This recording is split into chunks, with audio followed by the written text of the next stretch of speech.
In this video, you'll learn how to get started as a team owner in Microsoft Teams. As a team owner, you play an important role in managing your team, organizing collaboration, and controlling settings that help everyone work more effectively.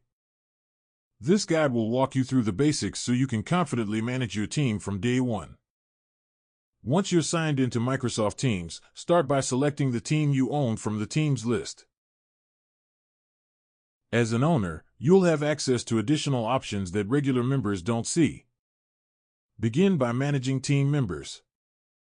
Click the three dots next to your team name and choose Manage Team. From here, you can add new members, remove users, and assign roles such as owner or member. Adding the right people and roles helps keep your team organized and secure. Next, review your team settings. In the same Manage Team section, open Settings.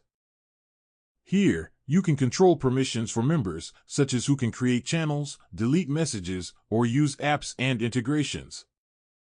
Adjusting these settings helps maintain order and ensures the team works the way you want it to. Channels are another key responsibility for team owners. You can create new channels to organize conversations by topic, project, or department.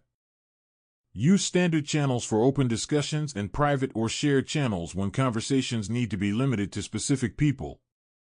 As a team owner, you can also manage files. Each team and channel has a Files tab where documents are stored and shared. Keeping files well organized makes collaboration easier and saves time for everyone. Apps and integrations are another powerful feature.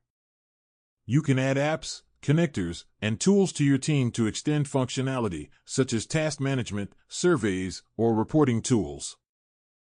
Only add apps that your team actually needs to keep things simple. It's also important to communicate expectations. Use channel posts, announcements, or pinned messages to guide your team on how to use Teams, where to post updates, and how to collaborate effectively. Getting started as a team owner in Microsoft Teams is all about setting up the right structure, managing people and settings, and creating an environment that supports collaboration.